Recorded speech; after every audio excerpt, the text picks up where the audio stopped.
Good morning. आज हम लोग पढ़ेंगे ट्रायंगल। कल हम लोग दो चीज़ पढ़ चुके थे। पहला नंबर हम पढ़े थे आपका स्ट्रेट लाइन, दूसरा पढ़े थे डायगोनल। आज पढ़ेंगे ट्रायंगल। तो देखिए ट्रायंगल, ये तीसरा पॉइंट है। सब लोग हेडिंग लगाइए ट्रायंगल।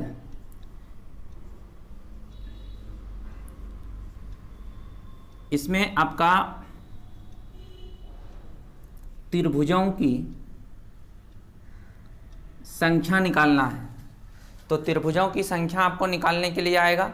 तो अब यहाँ पे क्वेश्चन जो आता है दो तरीके से आएगा। एक फिगर दे देगा, उसमें त्रिभुज गिनती करने आता है, और दूसरा आता है पॉइंट्स वाला कि इतने पॉइंट से कितना त्रिभुज बनेगा। तो यहाँ पे समझिए, जैसे कि मान के चलिए कि एक त्रिभुज को बनने के लिए 3 लाइन पॉइंट्स चाहिए, कम से कम 3 पॉइंट्स चाहिए। लेकिन ये तीनों पॉइंट्स जो होना चाहिए वो नॉन कोलिनियर होना चाहिए, मतलब असमरेखीय होना चाहिए। आप लोग को कल हम बताए थे दो बात, एक समरेखीय मतलब कोलिनियर, एक असमरेखीय मतलब नॉन कोलिनियर। तो एक त्रिभुज बनाने के लिए 3 पॉइंट चाहिए और वो तीनों में नॉन कोलिनियर होना चाहिए, कोलिनियर नहीं होना चाहिए। तो एक त्रिभुज को, जैसे कि ये तीनों को अगर हम मिला देंगे तो मेरा एक त्रिभुज बन जाएगा। तो इसका मतलब है कि तीन बिंदु को मिलने से एक त्रिभुज बनेगा। तो अब इस तरह से जितना 3 करके मेरा बनेगा उतना त्रिभुज बनेगा।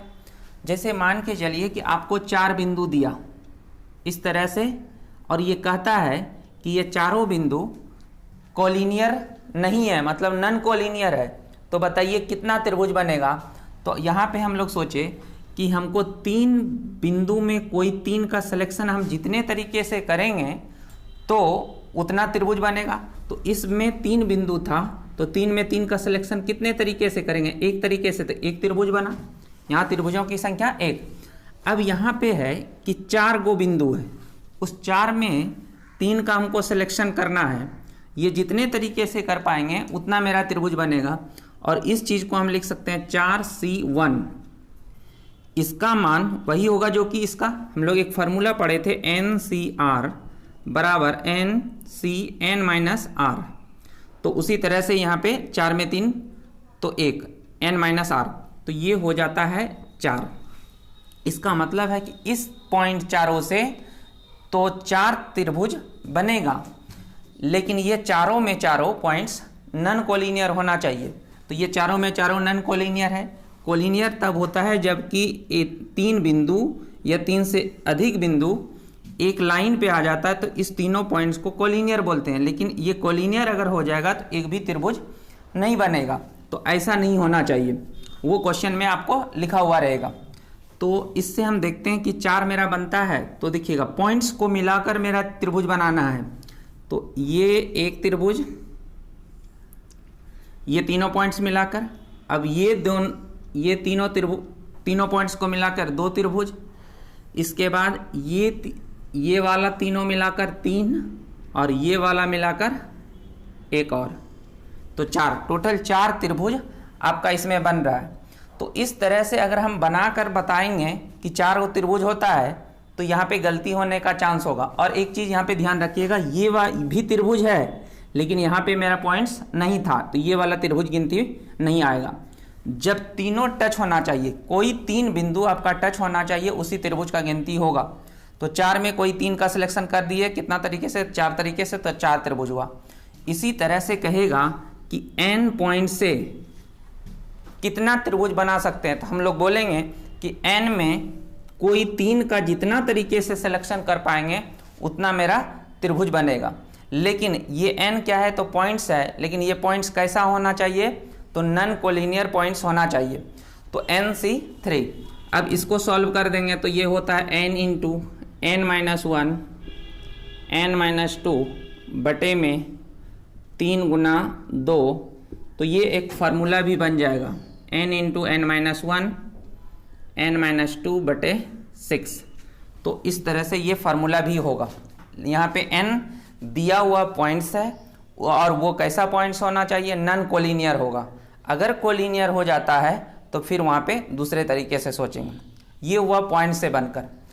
अब एक होगा, जैसे कहता है कि पाँच पॉइंट्स है और ये 5 पॉइंट्स है दिया हुआ है, और इससे कितना त्रिभुज बनेगा इस 5 पॉइंट से, और पाँचों में नॉन कोलिनियर है, तो हम बोलेंगे कि 5 में कोई 3 का सिलेक्शन कर लेंगे। ये मान वही होगा जो कि 5C2 होगा, तो ये हो जाएगा 5 गुना 4/2 गुना 1, तो ये 2 से तो 5 गुना 10, टोटल 10 त्रिभुज बनेगा 5 पॉइंट से। और अगर ये पाँचों पॉइंट्स नॉन कोलिनियर है, मतलब असमरेखीय है, तो वहाँ से टोटल 10 त्रिभुज बनेगा। इस तरह से आपका क्वेश्चन आएगा।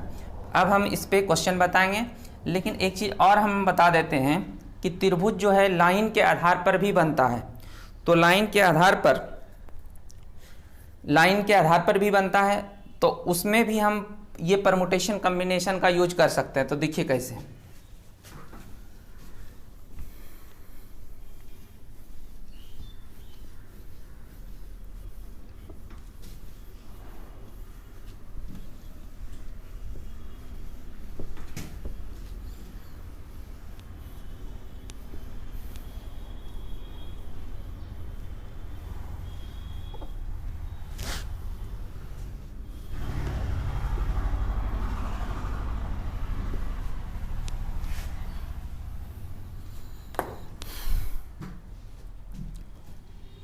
जैसे अब इस तरह से पूछा जाएगा, जैसे कि एक दिया रहता है, फिगर दिया रहेगा इस तरह से।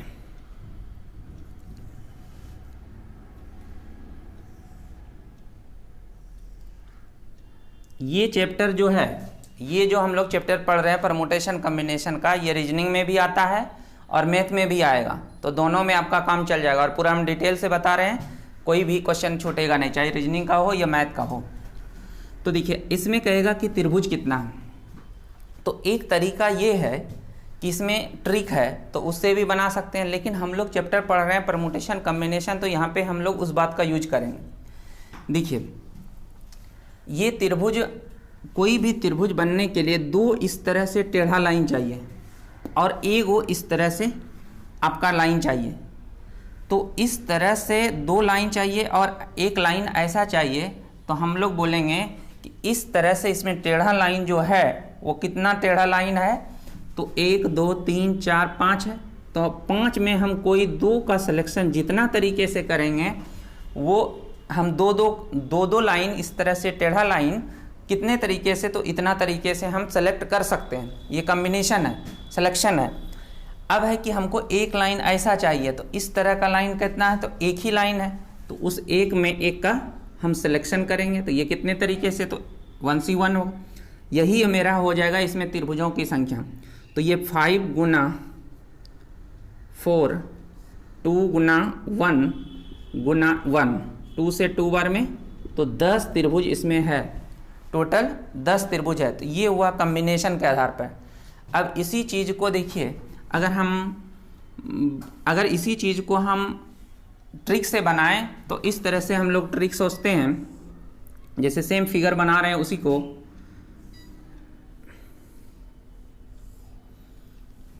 एक 2 3 4 गो है, 4 गो हो गया। तो हम लोग इसमें क्या करते हैं, 1 2 3 4 लाइन, 4 गिनती कर दिए। बस अब त्रिभुजों की संख्या बराबर 1 + 2 + 3 + 4, तो ये होगा 4 3 7 2 9 1 10। तो ऐसा जोड़ते क्यों है, इस बात को समझिए कि हम अगर एक एक त्रिभुज से बना हुआ त्रिभुज कै गो होगा, 4 गो होगा। एक एक त्रिभुज से इस तरह से तो 4 त्रिभुज होगा। तो ये हुआ एक एक त्रिभुज वाला। अब हम लोग क्या करेंगे कि 2 त्रिभुज को एक साथ मिलकर जो त्रिभुज बनेगा, जैसे कि ये वाला, ये 2 त्रिभुज बना, एगो, फिर ये दोनों 2 गो, फिर ये दोनों, तो 3 गो, तो ये वाला 3 हुआ। फिर अब 3 त्रिभुज का देखेंगे, तो ये त्रिभुज 3 गो मिलाकर एक त्रिभुज, और ये तीनों मिलाकर एक त्रिभुज, तो 2 गो, तो ये इसके लिए। और चारों त्रिभुज मिलाकर एक त्रिभुज बन रहा है, तो ये इसके लिए। तो इस तरह से हम जोड़ते हैं। तो एक तरीका ये भी है, एक तरीका ये भी है। तो अभी हम लोग कम्बिनेशन पढ़ रहे हैं तो इस तरह से सोचेंगे, और यहाँ पे ये हुआ गिनती करके फिजिकल काउंटिंग के रूप में हो रहा, और उसी को हम ट्रिक बना दिए कि ये इस तरह से हम जोड़ देते हैं। क्यों जोड़ते हैं तो वो बता दिए। तो इस तरह से आप बना सकते हैं। अब इसी में अगर ऐसा रहता,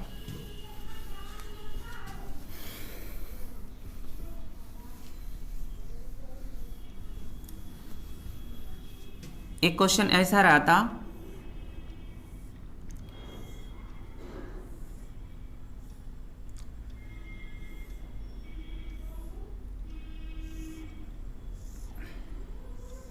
ऐसा रहता। अब आपको पूछा जाता कि इसमें कुल कितना त्रिभुज है। तो त्रिभुजों की संख्या पूछ रहा है, तो त्रिभुजों की संख्या, तो मेरे पास दो तरीका है, एक ट्रिक के आधार पर, एक है कि कम्बिनेशन के आधार पर। तो हमको दो टेढ़ा लाइन चाहिए, तो हम टेढ़ा लाइन देखें तो कितना है, तो 1 2 3 4 5 6, 6 में कोई दो का सिलेक्शन कर लेंगे जितना तरीके से, तो उतना मेरा दो लाइन आ जाएगा।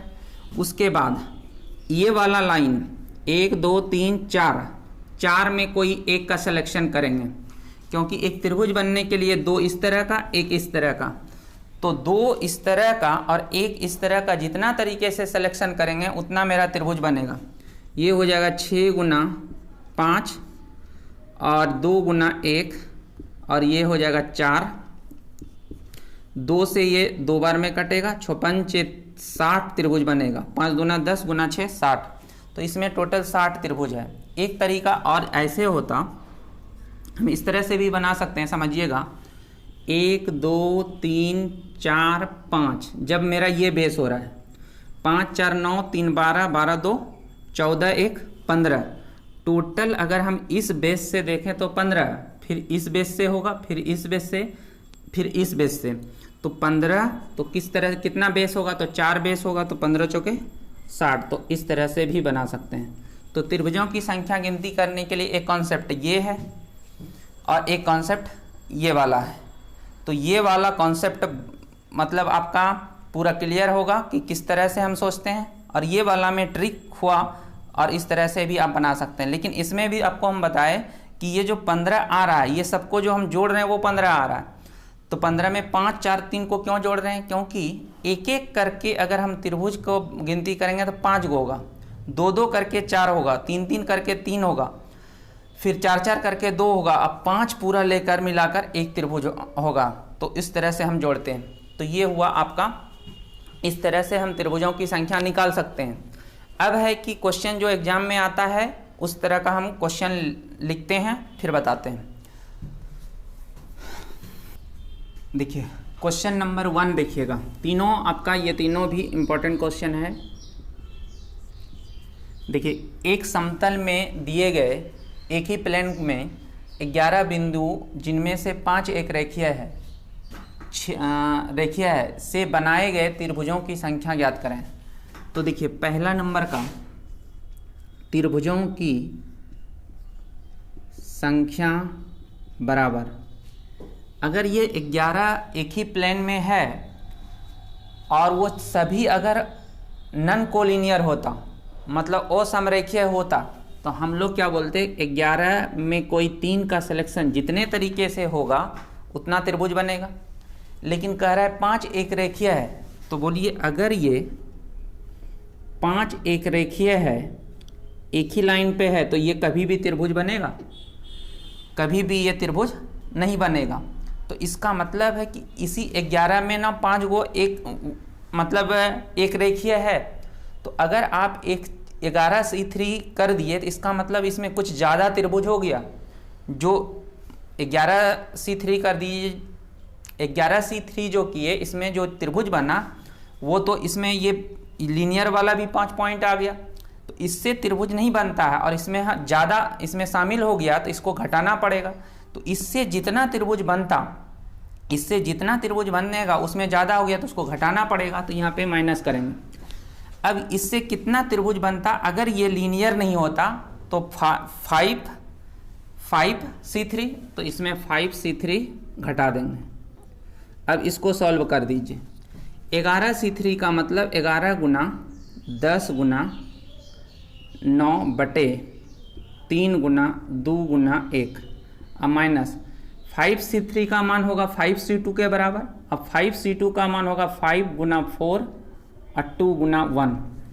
5C3 का मान वही होता है जो कि 5C2 होता है, और 5C2 को हम लिखेंगे 5 गुना 4 बटे 2 गुना 1। अब यहाँ से सॉल्व कर दीजिए, 3 से 2 3 बार में और 2 से 5 बार में। 15 गुना 11 तो 165, 2 से ये 2 तो 5 गुना 10 तो हो जाएगा 155। टोटल 155 त्रिभुज होगा, टोटल 155 त्रिभुज होगा। तो इस तरह से हम बना सकते हैं। मेन बात यहाँ पे ये समझना कि घटा क्यों रहे हैं। घटा इसलिए रहे कि 11 में ही 5 आपका लीनियर हो गया, मतलब लीनियर हुआ मतलब एक रेखीय हो गया, तो उससे तो त्रिभुज बनेगा नहीं। हमको त्रिभुज बनने के लिए हमको सभी पॉइंट चाहिए नन कोलिनियर, मतलब असमरेखीय। तो यहाँ पे 5 आपका एक रेखीय हो गया, तो उससे जितना त्रिभुज इसमें बना है उतना बस घटा देंगे। तो इस तरह से बना सकते आपका, इस तरह से बन जाएगा। देखिए इसी क्वेश्चन में एक चीज़ हम समझ लेते हैं कि अगर ये त्रिभुज में त्रिभुजों की संख्या पूछा गया, अगर हमको इसी में हम एक क्वेश्चन अपने मन से जोड़ रहे हैं कि अगर ये क्वेश्चन पूछ देता कि कुल स्ट्रेट लाइन की संख्या बताइए,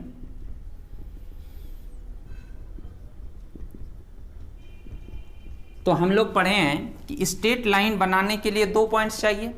तो 11 में जितना 2-2 करके सिलेक्शन करेंगे उतना मेरा स्ट्रेट लाइन बनेगा। लेकिन है कि उसमें 5 लाइन आपका कोलिनियर है, तो वो पाँचों से तो आपका नहीं बनेगा, तो ये 5C2 घटा देंगे। लेकिन एक जो कोलिनियर है 5C2 जो आपका हो रहा है उससे 2-2 करके तो लाइन नहीं बनेगा, लेकिन एक लाइन तो हो जाएगा। तो इसमें एक यहाँ पे हम जोड़ देते हैं। तो ये चीज़ आप पढ़ चुके हैं। अगर आपको त्रिभुजों की संख्या पूछेगा तो ऐसे बनेगा, अगर स्ट्रेट लाइन पूछेगा तो ऐसे होगा। इसमें इतना घटाए, लेकिन इसमें इतना घटाने के बाद इतना एक जोड़ रहे हैं, क्यों जोड़ रहे हैं ये क्लियर होना चाहिए, ठीक है। और ये चीज़ आपको बता दिया, अगर स्ट्रेट लाइन पूछेगा तो इस तरह से। उसके बाद देखिए क्वेश्चन नंबर दूसरा, क्वेश्चन नंबर 2 में कह रहा है एक सप्तभुज है, 7 भुजा वाला। सप्तभुज के शीर्षों से कितने त्रिभुज बनाए गए? सप्तभुज है तो 7 आपका शीर्ष हुआ, वर्टेक्स हुआ, तो 7 बिंदु हो रहा है। तो 7 में से हमको त्रिभुज पूछा गया तो 7C3 कर देंगे, और 7C3 का मान होगा 7 गुना 6 गुना 5 बटे 4, 3 गुना 2 गुना 1, 3 गुना 6 कट जाएगा, 7 पचे 35। तो ये हुआ त्रिभुजों की संख्या। क्वेश्चन नंबर देखिए 3, एक समतल में 12 बिंदु दिया है जिसमें 5 एक रेखीय है। इन बिंदुओं में मिलाने से बनी त्रिभुजों की संख्या। तो त्रिभुजों की संख्या बराबर, देखिए 5 एक रेखीय है, इसका मतलब है कि जो बचा हुआ है वो सब क्या है, बचा हुआ क्या है, 12 बिंदु जो है उसमें 5 एक रेखीय है, 5 एक रेखीय है। तो 12 से C3 कर देंगे, तो इससे जितना भी बिंदु, जितना भी आपका 12C3 जितना भी वैल्यू होगा उतना त्रिभुज बनता। कब? जब ये सभी नॉन कोलिनियर होता। लेकिन उसमें 5 एक रेखीय है, तो इसमें 5 से जो बनने वाला है उसको घटा देंगे। तो 12C3 को 12 गुना 11 गुना 10 बटे 3 गुना 2 गुना 1, और ये हो जाएगा 5C2 के बराबर। अब 5C2 का मान 5 गुना 4 बटे 2 गुना 1, ये 3 गुना 6, 6 से 2 बार में 11 दूना 22, 220 माइनस 5 चौक 2, 5 दूनी 10, तो 10, तो 210 होगा, यही आंसर होगा। तो हम इस तरह से त्रिभुजों की संख्या निकाल सकते हैं। आपका त्रिभुज आपका खत्म हो गया। अब हम लोग पढ़ेंगे चतुर्भुज, आयत और वर्ग। तो देखिए हम लोग पढ़ चुके हैं सबसे पहले पढ़े स्ट्रेट लाइन, दूसरा पढ़े डायगोनल, फिर पढ़े ट्रायंगल, त्रिभुज।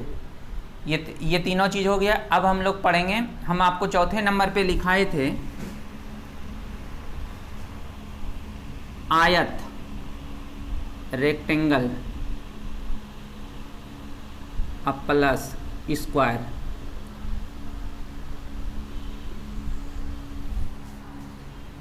रेक्टेंगल और स्क्वायर, देखिए रेक्टेंगल और स्क्वायर आता कहाँ से है, तो समझिएगा बात को। जैसे हम लोग चतुर्भुज पढ़ेंगे, चतुर्भुज दो प्रकार का होता है। एक होता है समांतर चतुर्भुज, समांतर चतुर्भुज, और एक होता है समलंब चतुर्भुज, समलंब चतुर्भुज। ये दो चीज़ है। इसके बाद इसमें ये होता है, इसी में आता है आयत, इसी में आता है वर्ग, और इसी में आता है समचतुर्भुज, समचतुर्भुज। ठीक है। तो देखिए सभी आयत एक समांतर चतुर्भुज है, सभी वर्ग एक समांतर चतुर्भुज है, सभी एक समचतुर्भुज एक समांतर चतुर्भुज है। लेकिन सभी समांतर चतुर्भुज आयत, वर्ग, समचतुर्भुज नहीं होगा, मतलब कोई एक नहीं होगा। समांतर चतुर्भुज में आयत भी कुछ होता है, कुछ वर्ग भी होता है, कुछ समचतुर्भुज आता है। इससे भी क्वेश्चन आता है। तो अब हम लोग को पढ़ना है मेन ये वाला बात, ये चीज़ को समझिए यहाँ पे। फिर हम लोग जब वहाँ पे मेंसुरेशन पढ़ेंगे, ज्योमेट्री पढ़ेंगे, तो फिर इसको पूरा डिटेल से वहाँ बताते हैं। ठीक है। तो हम ये चीज़ देखिए, समांतर चतुर्भुज में क्या है, जैसे कि मान के चलिए कि इस तरह से समांतर लाइन दिया हुआ है, इस तरह से समांतर लाइन दिया हुआ है, 1 2 3 4 5 6 7 7 समांतर लाइन है। इस तरह से आपका ये दिया है। अब इसमें कहता है कि कितना समांतर चतुर्भुज बनेगा, इसमें कितना समांतर चतुर्भुज। अगर ये इस तरह से है, अगर इस तरह से है, अगर 90 डिग्री नहीं बन रहा है तो इसमें समांतर चतुर्भुज पूछेगा। अगर ये लंब होगा तो उसमें आपको आयत और वर्ग भी पूछा जा सकता है। ठीक है।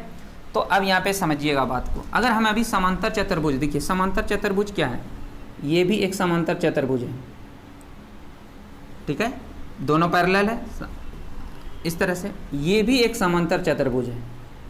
तो आप देखिएगा कोई भी एक समांतर चतुर्भुज बनने के लिए इस तरह का दो लाइन और इस तरह का दो लाइन अगर बड़ा चाहिए तो ये भी आपका एक समांतर चतुर्भुज है। तो इस तरह से इसमें समांतर चतुर्भुजों की संख्या अगर हम निकालें, समांतर चतुर्भुजों की संख्या बराबर, देखिए समझिए, जिस तरह से त्रिभुज में दो गो ऐसा और एक ऐसा था, तो इसमें हम लोग कहते थे कि जितना इस तरह से रहेगा उसमें दो गो, और इस तरह का लाइन से एगो निकाल लेंगे तो हो जाएगा त्रिभुज। उसी तरह से हम लोग में क्या करेंगे, यहाँ पे क्या होगा कि आपका इस तरह का समांतर कै गो है, तो इस तरह का समांतर 1 2 3 4 5 6 7 है। तो 7 में कोई आपको कितना चाहिए, 7 में दो, कोई 2 चाहिए। और इस तरह से कितना है, 4 है, तो 4 में कोई 2 चाहिए। तो 7 गुना 6 बटे 2 गुना 1 गुना 4 गुना 3 और 2 गुना 1, 2 से कट जाएगा, 4 खत्म, 6 सत्ते 42 और गुना 3, तो 3 दूना 6 और 4 तिया 12। इतना आपका टोटल इसमें समांतर चतुर्भुज होगा। इसमें समांतर चतुर्भुज कितना होगा, तो 126 समांतर चतुर्भुज होगा। तो अगर कोई आदमी अब एक एक करके गिनती करेगा और कोई आपका ये कम्बिनेशन वाला बात को सोच लेगा तो बहुत आसान हो जाएगा। इसलिए ये बहुत अच्छा चीज़ है। इस तरह से आप बनाएंगे तो इस तरह से इसमें आपका 126 समांतर चतुर्भुज बनेगा। अब देखिए क्वेश्चन कैसे आता है।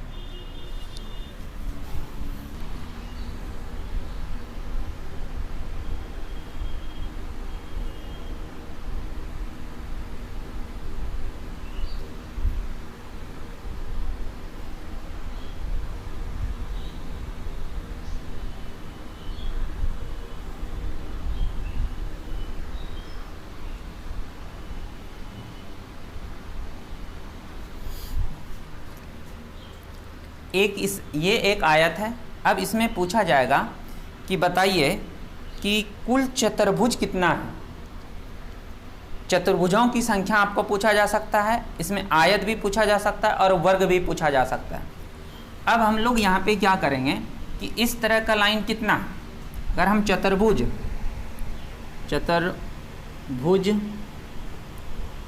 की संख्या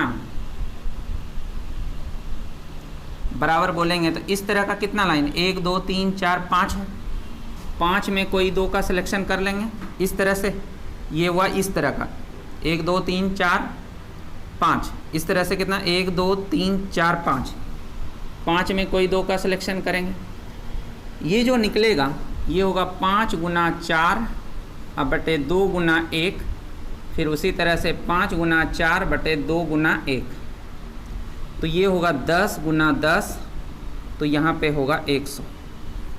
समझिएगा बात, 100 जो निकला इसमें कुछ चतुर्भुज है, तो ये कैसा चतुर्भुज, तो समांतर चतुर्भुज है, समांतर चतुर्भुज है। अब समांतर चतुर्भुज में 2 चीज़ आएगा, एक आएगा आयत और एक आएगा वर्ग, यही दोनों आएगा।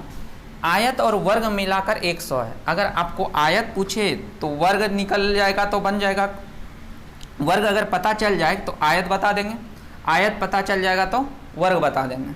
अब हम लोग यहाँ पे सीखेंगे वर्ग कैसे निकाला जाता है।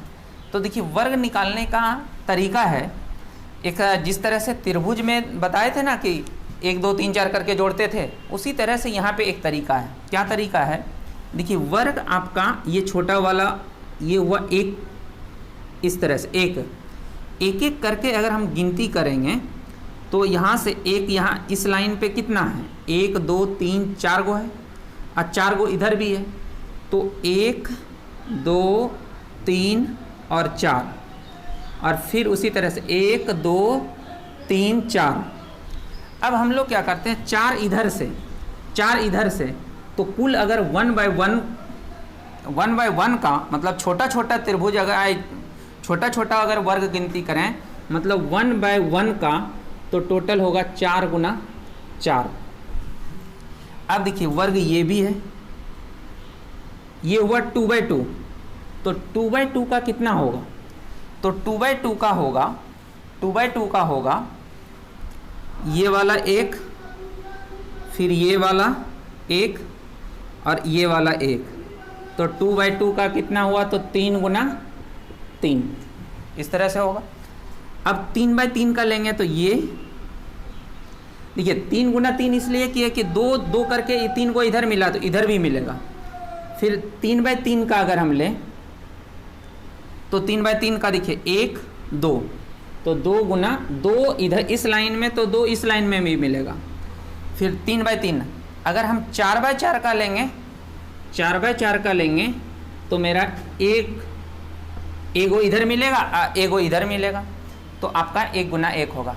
इसी चीज़ों को हम कुल जोड़ें तो मेरा 1 गुना 1 1 का स्क्वायर, 2 गुना 2 2 का स्क्वायर, 3 गुना 3 3 का स्क्वायर, 4 गुना 4 4 का स्क्वायर। अब यही फार्मूला हुआ। तो हम लोग इसी तरह से क्या करते हैं कि अब इतना नहीं सोचते हैं, हम लोग डायरेक्ट करते हैं 4 इधर से है 4 इधर से है, तो इसका मतलब इस तरह से करते हैं। इसी चीज़ को लिखते हैं 1 गुना 1 1 का स्क्वायर, 2 गुना 2 4, 2 गुना 2 4, 3 गुना 3 3 का स्क्वायर, और 4 इधर से भी 4 इधर से 4 का स्क्वायर। तो ये चीज़ को हम लोग जोड़ते हैं। अगर ये छोटा है कम है तो हम ऐसे जोड़ देंगे, नहीं तो मेरे पास फार्मूला है। कौन फार्मूला, तो ये वाला 1 का स्क्वायर 2 का स्क्वायर डॉट डॉट n का स्क्वायर, तो ये होता है n into n plus 1 2n plus 1 बटे में 6। लेकिन अभी ये फार्मूला लगाने की ज़रूरत नहीं है क्योंकि इसमें ये भी छोटा है। 4 का स्क्वायर 16, 16 और 9 25, 25 और 4 29 और 1 टोटल ये 30 आपका हो रहा है। इसका मतलब है कि 30 अगर ये है वर्ग तो 70 क्या होगा, आयत होगा। तो इस तरह से हम बनाएंगे तो बड़ी आसानी से ये बन जाता है, नहीं तो अगर गिनती करने लगिएगा तो कहीं ना कहीं छूट जाएगा और ये संभव नहीं है। तो यहाँ पे ये बात समझना होगा कि ऐसा क्यों करते हैं। और ये क्या निकलता है, ये समांतर चतुर्भुज निकलता है। तो समांतर चतुर्भुज निकलेगा तो आयत और वर्ग और सम चतुर्भुज आएगा। तो आयत सम चतुर्भुज यहाँ बनने का कोई चांस नहीं है, क्योंकि ये 90 डिग्री है। 90 डिग्री होगा तो वो सभी सम चतुर्भुज वर्ग बन जाता है, इसलिए यहाँ पे सम चतुर्भुज नहीं है, वर्ग है। तो इस तरह से हम लोग ऐसा क्वेश्चन आता है तो इस तरह से हम बनाते हैं। अब आपका जो क्वेश्चन आता है हम क्वेश्चन लिखते हैं, उसके बाद बनाते हैं।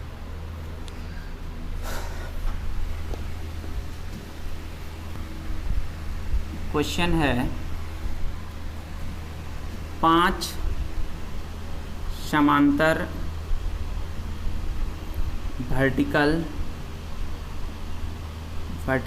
स्ट्रेट लाइन तथा 4 समांतर हॉरिजॉन्टल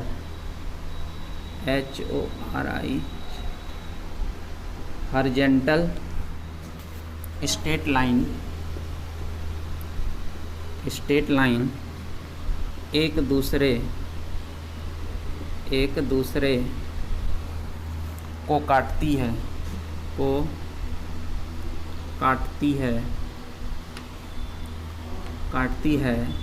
तो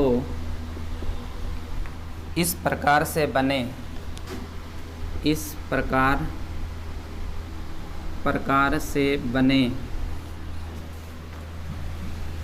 बने समांतर चतुर्भुज की संख्या ज्ञात करें।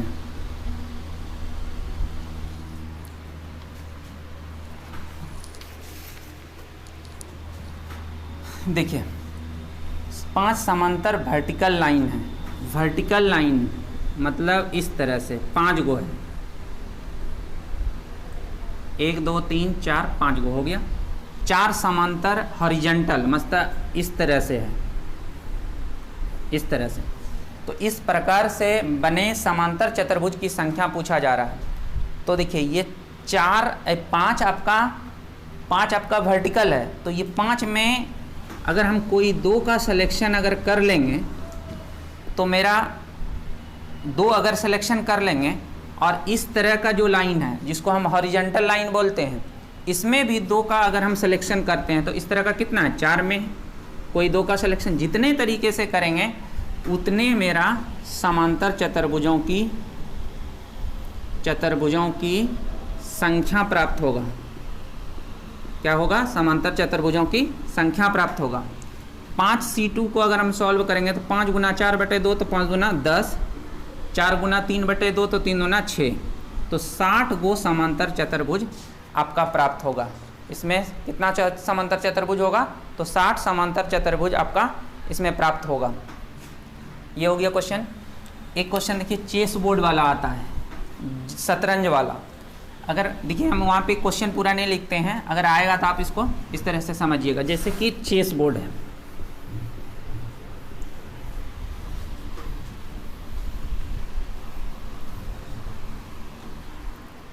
चेस बोर्ड अगर आप देखे होंगे तो सभी को पता होगा कि उसमें आपका 8 वर्ग मतलब 8 जिसको हम मतलब वो क्या बोलते हैं उसको, 8 घर इधर से होगा और 8 इधर से होता है, 8x8 का होता है। तो 8 गो अगर हम बनाएंगे तो देखिए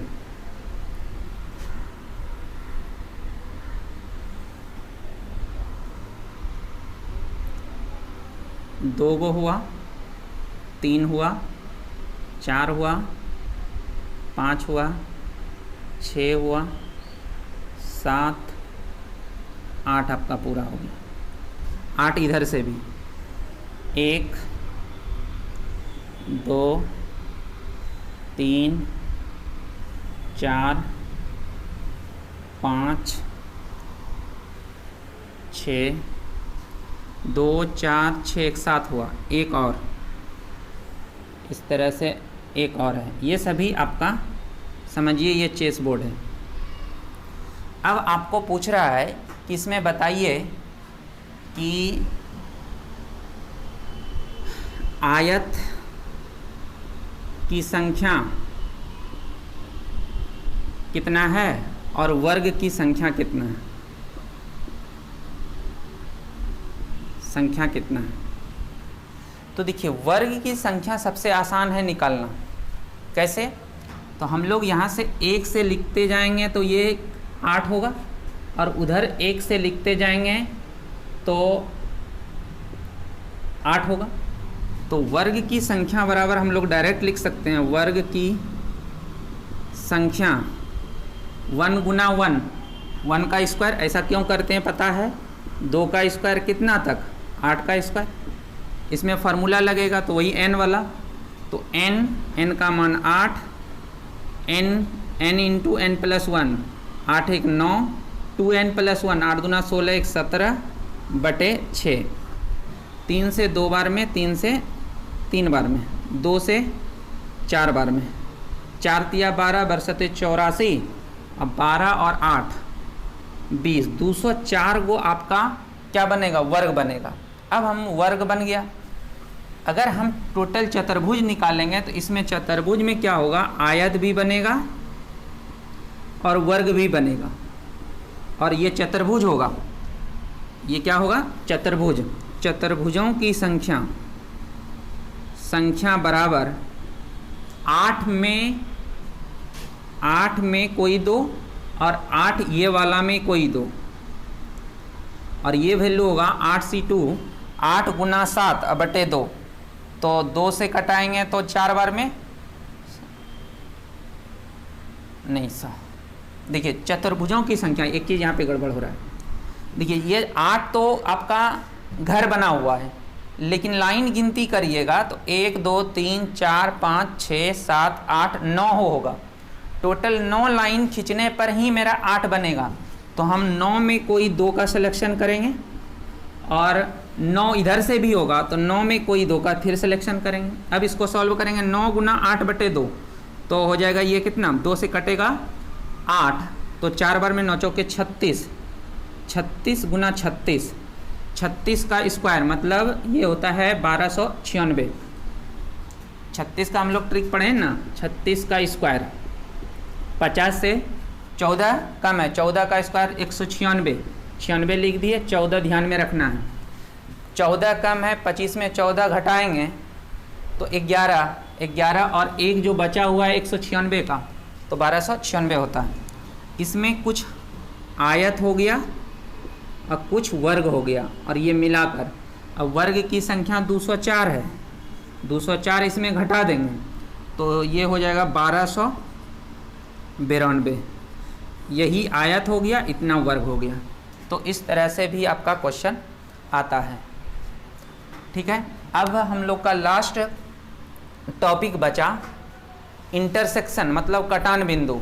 तो अब हेडिंग लगाएंगे हम लोग कटान बिंदु, इंटरसेक्शन। 5वां नंबर होगा इंटरसेक्शन, कटान बिंदु, कटान बिंदु। देखिए इंटरसेक्शन कटान बिंदु, एक कटान बिंदु जब कोई 2 लाइन अगर कट जाए, इसी को ये एक इंटरसेक्शन पॉइंट बन जाता है। मतलब एक इंटरसेक्शन बनने के लिए कोई 2 लाइन हमको चाहिए, लेकिन ये दोनों लाइन पैरेलल नहीं होना चाहिए।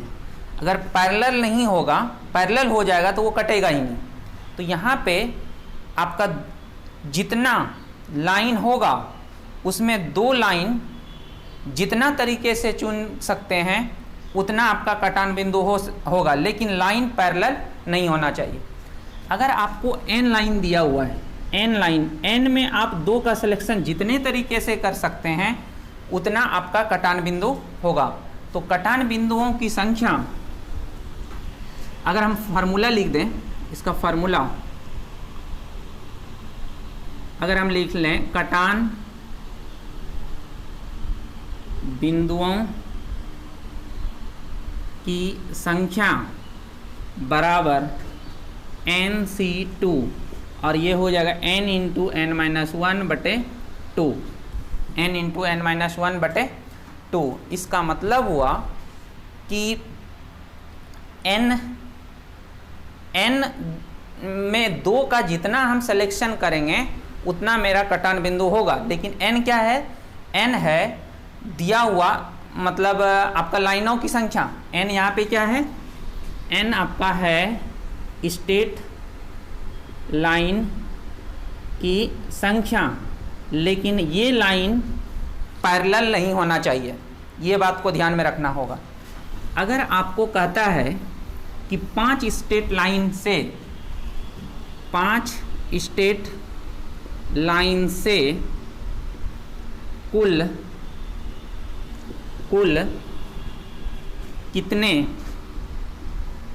कितने कटान बिंदु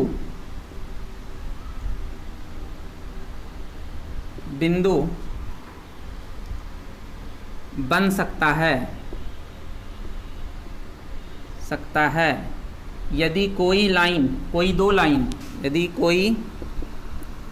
दो लाइन पैरेलल नहीं हो, मतलब समांतर नहीं हो। इसका मतलब है 5 लाइन है, उसमें कोई समांतर नहीं है, तो 5 में हम 2 का सिलेक्शन जितना तरीके से करेंगे उतना मेरा कटान बिंदु बनेगा। तो यहाँ पे देखिए 5C2 है, तो 5 गुना 4 बटे 2 गुना 1, तो ये 10 कटान बिंदु आपका बनेगा। टोटल 10 कटान बिंदु बनेगा, ठीक है। लेकिन अगर वही पैरेलल का बात कह दे, और या तो कह दे, एक क्वेश्चन देखिए यहाँ पे 2 बात पे ध्यान देना है, एक पैरेलल नहीं होना चाहिए और दूसरा कह दे कि कुछ लाइन जो है एक ही पॉइंट से गुजर गया, तो ये गिनती आपका 1 पॉइंट हो जाएगा। जैसे एक क्वेश्चन हम इसके आगे लेते हैं, ये बात क्लियर हुआ होगा। करना क्या है कि 5 जितना लाइन है उसमें 2 का सिलेक्शन हम जितना तरीके से करेंगे उतने कटान बिंदु होगा। जैसे कि देखिए 1 लाइन हुआ, 2 लाइन हुआ, 3 लाइन हुआ। हम 3 में 2 का सिलेक्शन 3C1 के बराबर 3 तरीका, देखिए 3 कटान बिंदु हुआ ना, लेकिन पैरेलल नहीं होना चाहिए। और दूसरा कुछ लाइन ऐसा होता है कि एक ही पॉइंट पे चला जाएगा तो 1 पॉइंट गिनती होगा। जैसे एक क्वेश्चन हम उस तरह से ले रहे हैं, समझिएगा।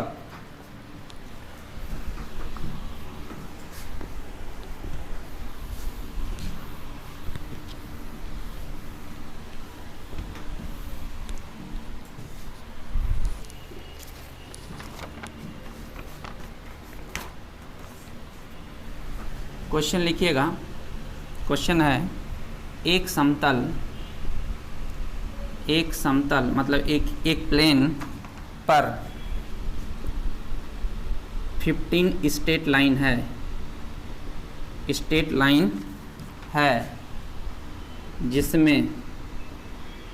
जिसमें 5 एक बिंदु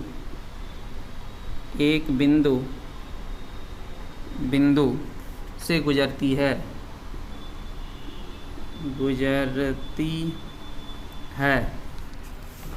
इनमें से कोई भी स्ट्रेट लाइन समांतर नहीं है, तो कुल कटान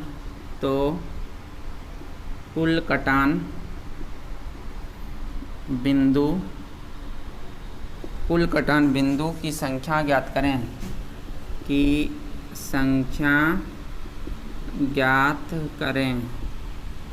कुल कटान बिंदु की संख्या ज्ञात करें। देखिए एक समतल पर 15 स्ट्रेट लाइन है, जिसमें 5 एक बिंदु से गुजरती है। तो अगर हम 15 में से कोई 2 सिलेक्शन करेंगे, टोटल इतना कटान बिंदु होता। लेकिन कहता 5 जो है एक ही कटान बिंदु से गुजर गया, इस तरह से, तो ये एक बिंदु बनेगा। लेकिन इसमें हम तो उससे 2-2 ये भी 5 इसमें शामिल है, तो ये 5 जो शामिल है इसमें तो ज़्यादा कटान बिंदु हो गया, तो उसको घटाएंगे 5C2। लेकिन क्या हुआ ये घटाने से ये मेरा जितना ज़्यादा हुआ था तो उतना तो हो गया, लेकिन हम बोलेंगे कि अगर बनता मेरा 5C2 बनता, लेकिन क्या हुआ कि ये चीज़ एक कटान बिंदु से गुजर गया, एक ही बिंदु से गुजर गया, तो एक बिंदु तो बना, तो उसके लिए हम लोग एक जोड़ देंगे। ये जो मान के चलिए ये P बिंदु से गुजरा है, तो ये जो एक जोड़ रहे हैं वो P को काउंट कर रहे हैं, P एक पॉइंट बन रहा है। बस क्या हुआ कि मेरा बन जाता 5C2, लेकिन ये चीज़ एक ही बिंदु से गुजर गया, तो अब ये एक तो बना। तो अगर फिर से हम समझा रहे हैं, समझिएगा, 15 स्ट्रेट लाइन अगर मेरा जनरल अगर क्वेश्चन रहता कि 15 अगर स्ट्रेट लाइन है तो कितना कटान बिंदु होगा, तो 15C2 होता, लेकिन उसमें एक बिंदु से गुजर गया 5, तो इसमें जो ज़्यादा हो गया तो उसको घटा दिया, लेकिन एक पॉइंट तो बनाया, तो एक पॉइंट यहाँ पे बन गया, एक कटान बिंदु। तो नंबर ऑफ इंटरसेक्शन